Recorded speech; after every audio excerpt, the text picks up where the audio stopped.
Okay, and I'm just going to make sure that I can see the chat, so just give me a second to pull that up over here. Very good. Okay. So today we're going to talk about meaningful feedback for learning, emphasis on the word meaningful. So I'm not going to be giving you like tips and tricks so much about how to do feedback, but we are going to be talking about why we do feedback. How are our learners accessing it? What's the value of it? How much feedback is too much feedback? So really it's on the idea of what is meaningful. And there's no one answer for that, of course.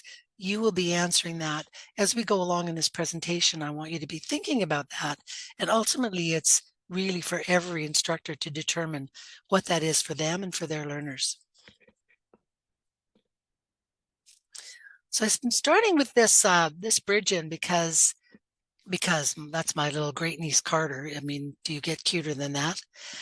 With my niece, her aunt, Justina, and on the right, her dad, Ryan. And why I am showing this is that I think that everything's feedback. So we start out as little creatures absorbing everything. And so if you look at that little face on the left, she is looking for feedback. She's responding. She's just really drinking in what her aunt is offering her. And on the right, she's a little older there, so she's almost 2 there, and she's observing. So she's learning from observing others. So the connection with her aunt, observing what her dad is doing, and then she's going to be able to do things as a result of that. So what I think is that when we're teaching in our classrooms, in our communication with our learners, whether we're online, we are constantly giving our learners some sort of feedback. When we respectfully take their questions in class, we're giving them feedback that we value them. When we have them do things together online, we're letting them know they're part of a community. So everything we do, I think, is a form of feedback. So I really don't think of feedback as an input, as a one-time thing we do, but more as a process we're engaged in with our learners throughout our courses. So during this session, you will be able to distinguish between feedback for learning and feedback of learning. And many of you will already know this, but I'm guessing there will be a few that do not, or it'll be a quick refresher. We're going to reflect on your present feedback methods, and we'll do that a few times throughout the presentation. I'd like you by the end to be able to choose a way that you want to refine how you give meaningful feedback, however you define that. And we're going to share ideas for delivering meaningful feedback. And overall, I'd like you to, enhance your appreciation of the value of delivering meaningful feedback. And I'm sure you already have some of that, or you wouldn't be here in this session. So just a quick pre-assessment reflection. What do you already know about giving feedback? And I'm not even going to ask you to respond to this. It's really just to sort of get us in the game.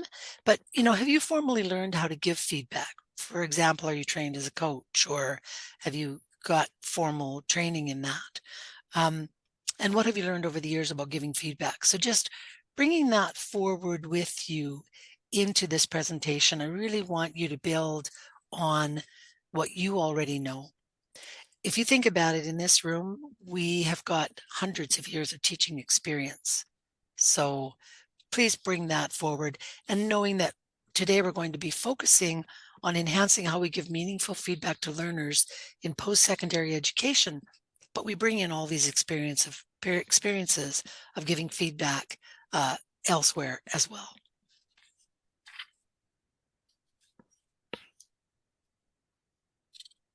So just to quickly clarify a couple of terms, I'm just going to be flipping to my notes a little bit back and forth. So just a quick review, formative assessment and feedback.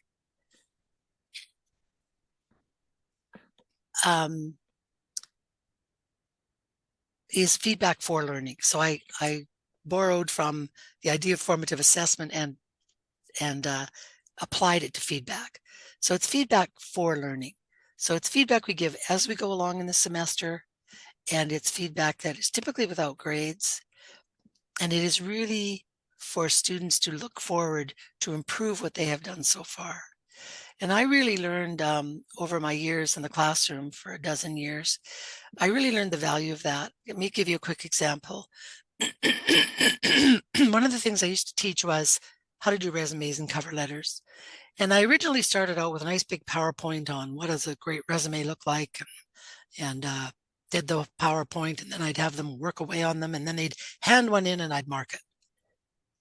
At some point, I wised up a little and thought, you know what? Why am I not letting them take a few tries at this? Why am I not letting them build what they do? So I kind of threw the PowerPoint out, or used it very minimally at the very end of the lesson. And I had them come in with a resume they already had. And I said, okay, well, look at these resumes. What's in them? And they made a list of the components of a resume. And I said, how does that resume look so far? Is that going to get you your next job? And so I really had them build on what they already knew. And we did several iterations in class first, formative feedback. Then when I got them in and they were handed in for summative assessment, which is the second piece on this slide, they were in so much better shape that my marking was way easier. And they benefited because they had really produced much better product because I'd used formative feedback. So I'm kind of a proponent of formative feedback as a way of not making everything high stakes, not just making them work, and then deliver something. So feedback as a process, not as just an input when they hand something in at the end for grades. So formative is feedback for learning. Summative is feedback of learning. So evaluating the work that they have done, and it's typically for grades. I'm going to be sharing materials with you. Excuse me. I'm not going to open them up while we're here today because we only have 45 minutes, but I'm going to be including these things in the resources that I give to Cosette to put on the website. So part of where I got this information from, or some backing for the value of formative feedback, is a blog post from a Lethbridge College instructor, Jude Bialik, who did a really great article on formative assessment, why and how to use it in post-secondary education. And so I'll be sharing that link with you. And she really talks about the value, first of all, of formative assessment, and then she gives some good strategies on how we can maximize the value and the usefulness of formative feedback. So formative and summative feedback, just a couple of terms as we go today. So I'm going to be pondering these questions throughout the presentation today, and I'm just going to organize it like this. So we'll do a slide or two on each of these questions. So what makes feedback meaningful? And again, be thinking about that for you. What does it mean to you and for your learners? How much feedback is too much feedback? I used to be the queen of feedback, and then I realized nobody was reading it. So why was I doing it? And I could use my time in better places, but I'll talk about that in a second. How are students using your feedback? So just a couple of ideas around that. And how might you make feedback more meaningful? And again, that's really no one answer. It's really, what do you think you can do differently to make your feedback more effective? So feedback is a process, not an input, in which learners make sense of information about their performance and use it to enhance the quality of their work or learning strategies.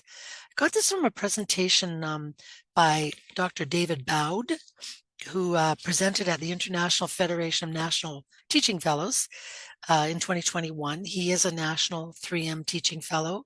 He is a much awarded instructor, including this past year in 2023. He was awarded the top Australian researcher in education, higher education, and academic and psychological testing. So, and his whole, not his whole premise, he does a huge amount of work in this domain, but one of the premises he presented in that presentation was that really the value of the feedback is, can learners use it? And that really opened put the lights on for me. I thought, well, yeah, do I even know how much my learners are using my feedback? And when I started listening better, I realized they weren't using it very much at all, partly because they didn't know how. And I'll talk about that. So this is my premise that I'm all in with David, Dr. Bowd, on is the feedback useful?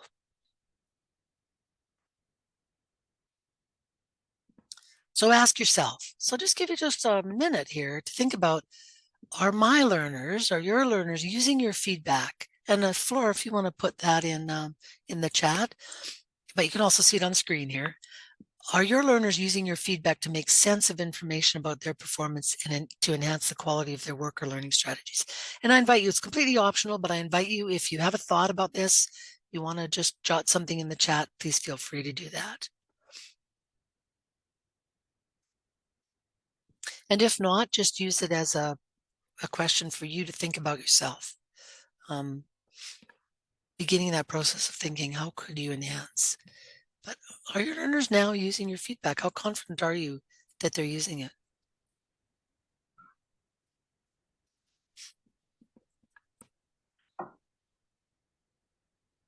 When I'm silent like this, I'm just giving you a minute to think. And I'm not going to try to read everything in the chat. If there's just a few comments, I will read some of them. But if we get busy with the chat, we're not going to try to keep up with it all, but it will be there for later. So somebody said, yes, Yvonne, thank you. Yes, but I also structure assignments so they can use the feedback in the near future. Perfect. Recently, learners are so focused on grades, they skip over feedback. Yeah, that can be a real challenge. And I have an idea for you about that. When we give the opportunity to resubmit work, they're using the feedback. Absolutely. Yeah. I started making my students do drafts of quite a few things. And then they do a bit of peer assessment and they'd refine it. And I would expect to see the changes from the feedback they've been given. In-person feedback I give it is easier to gauge than the usefulness of feedback given in assignments. Yeah, you know, we give a bunch of feedback written on things, and do they read it? So good. Thank you very much, everybody who entered something in the feedback. We need to make students aware that good feedback will help them learn better. Absolutely. So how much feedback is too much feedback? So is the feedback you deliver targeted, succinct? Does it build throughout the course? Are you hitting that sweet spot of enough, but not too much? Let me just give you a quick story about this. So I used to cover papers with purple ink, you know, good motivation. I wasn't using red ink. I was using purple or green, and I would get papers in and I would, you know, write all over them. And then I had a student come up to me and say, what should I be paying attention to here? Like, thanks for the feedback, but where do I start? And I thought, oh, good question. I'm not an editor. I'm trying to give them feedback. So I learned to hone that down and say, what's one or two things I can offer this learner that they can act on. And it was so much more useful, right? Much more meaningful, because I wasn't just trying to correct everything. I was actually thinking what could help this learner. So I started giving them just one or two things that were effective about the assignment, one or two things that were that could use work. And I really found the results were much better. And, you know, I realized when I started doing that, it reduced my marking time. And I was using that time for other more useful things. Like, think of the other things you could do. If you could hone your marking, reduce your marking by, you know, a few minutes per assignment. You can use that to enhance an assignment. Well, all the things we need to do, right? You can improve your lesson plans. You can research new things like Chat GPT and go, you know, wring your hair and gnashing of teeth about how you're going to use Chat GPT. So I'm seeing some ideas in the chat as well. Again, exclusively giving formative information before an assignment. So when it's time for grades, yes. So again, we've put the question, is the feedback you deliver targeted, succinct, and does it build throughout the course? You know, sometimes the first assignment, I think I need to tell them everything. but I don't. One or two things. Can they improve those? And the next assignment, can they improve one or two things? So again, that feedback is really for you. How much feedback is too much? Are you finding that sweet spot where you're sustainable and where you're giving feedback that is actually accessible and usable? And then it leads us to think, well, how are students using your feedback? So I took this information from that blog post from Jude Bialik, who talks about, and part of what she talks about in the article is part of feedback, the usefulness of feedback is helping the learners to understand that they actually can use it, that it would be useful, that it would help them. Because a lot of times students don't know what they don't know, right? So when we're an amateur at something, we think we're pretty good at it.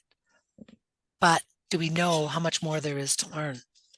So she makes the point, we need to help our learners experience that. So by giving feedback, we can let them know what's missing. What could they do differently? What is there left to learn about the topic for them? And so how do we motivate them? How do we give feedback that helps them engage? I love the way she said this, in the energy/time consuming tasks that will gradually move them toward mastery. Today we've got so much competition for students' time.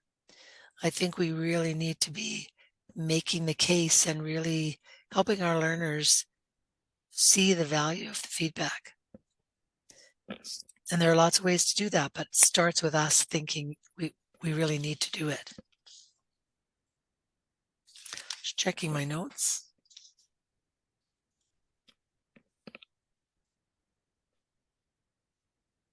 So the reflection on here, and I'm not even, I'm noticing the chat a little bit. Important to identify high priority concerns so you don't end up overwhelming students. Absolutely. But there may be non-negotiables. State those as must-haves. Excellent. This saves time marking things you expect to be there. What can be tight and what can be loose. I like that. So the reflection here is, do your students know what they don't know? Are you meeting them at that place? The feedback you give to a first semester student might be quite different than the feedback you give to a second or third semester student. So how are students using your feedback? So I found another article that I will be sharing a link with you. It is from the teaching professor, so you'll have to sign in to use this. It's free, but you do have to sign in.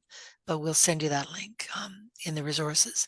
So what Micah, I think her name is, Ye said is, it turned out that most had not looked to see what their grades were, and only a few had read my feedback.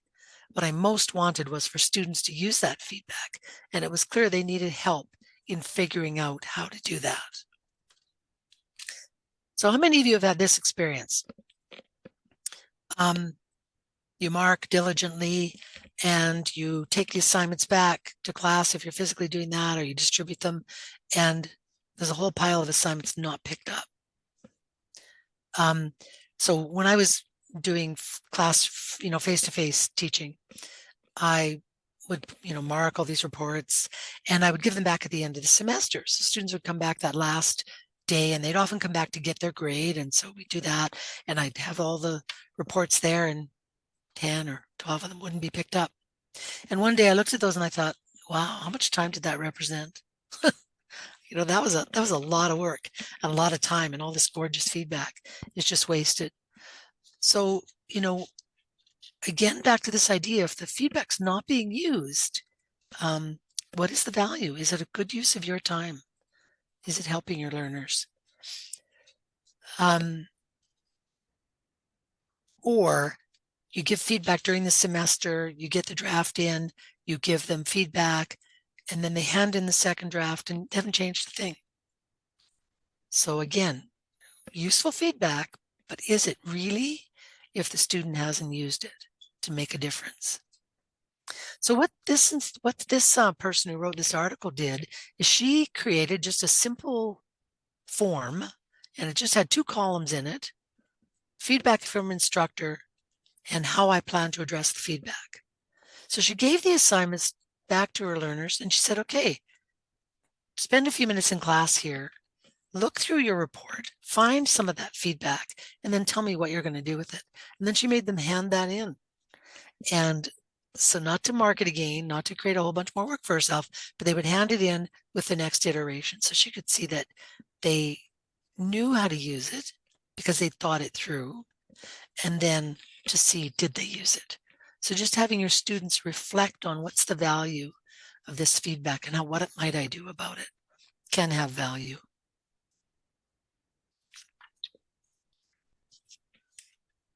So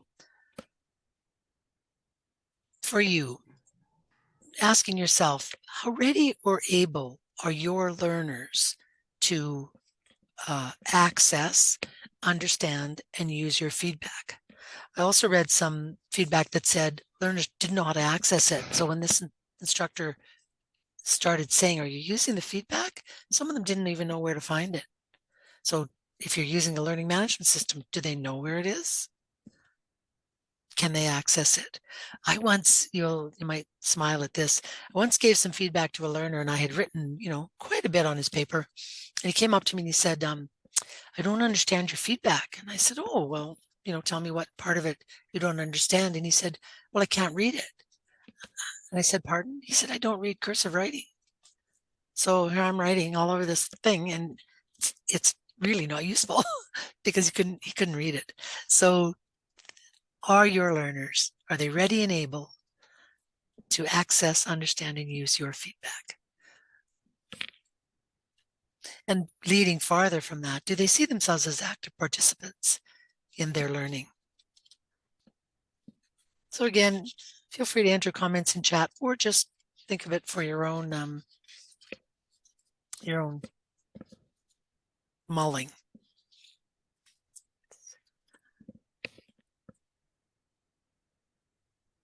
Okay, so now we're at a place in the presentation. It's 12:34. I think we do have enough time to do a quick breakout room.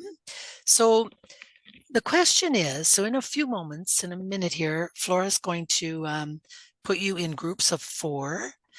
And if you don't have quite as many, like some people may have left the meeting and haven't or aren't connected, if you've got a couple of people in there, that's fantastic. So even pairs is good. So if you don't end up with all of 4 people, that's fine. If you end up just alone, then close the breakout room that you're in and come back to the main meeting, and we'll see if we can reallocate you to an active group. So what you want to be thinking about, and Flora's going to enter this in the chat, is how might I make feedback more meaningful to my learners? So without even like thinking about the million strategies you could use, but just thinking about, given what we've talked about today, or what I've talked about today, what are some of the things that occur to you? For example, at the bottom of this slide, you could review the purpose of your feedback. You could check with your learners to see if your feedback is clear to them. Find out if they're using it. You could describe to learners how the feedback can be used for better grades. You could give them results from last semester. Students who used the feedback, got these results versus students who didn't. You can make your feedback more personal. I once took a Indigenous awareness course at NATE.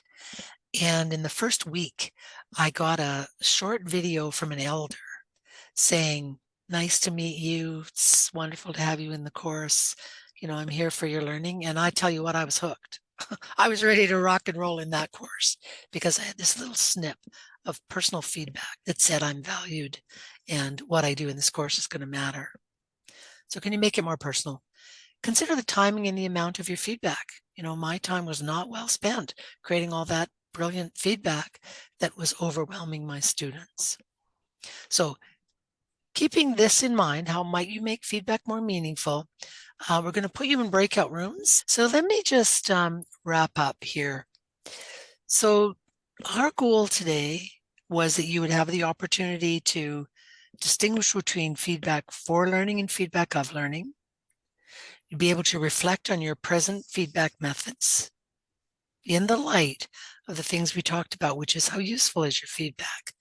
Is it being accessed by your learners? Do they know where to find it? Do they know the value of it? that you would be able to choose a way to refine how you give meaningful feedback, however you define that. That you would have an opportunity to share ideas for delivering meaningful feedback, and that you would increase your appreciation of the value of delivering meaningful feedback to learners.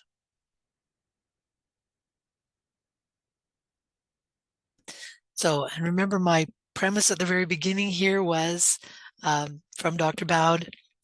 What makes your feedback meaningful, in my definition, is that feedback is a process in which learners make sense of information about their performance and use it to enhance the quality of their work or learning strategies. So I'm interested in the chat. Can you just find the little things that say thumbs up? So if you feel like you were able to do this in this session today, that you had a chance to ponder the idea of feedback, what's meaningful, and got to the place where you could think of what's something I could do differently, please give me a thumbs up, or just say, got it. And I see a bunch of thumbs up coming in. So that's a little bit of feedback for me. So thank you very much for attending today. Thank you, Flora, for ably assisting with tech. Thank you, Cosette. Thank you, Anita, and the University of Alberta. And thank you to all the EDNA members who, encouraged your folks from all over the province to come. And it was my pleasure and my privilege to be a participant in your learning, in your thinking about excellent teaching and how, valuable it is. I really know that we change lives. Our students come to us to transform their lives. They've seen a new vision for themselves. And when I get down on, oh my God, I got to do more feedback, or I have to do more marking, I try and remember that we really are helping people transform their lives. So well done all.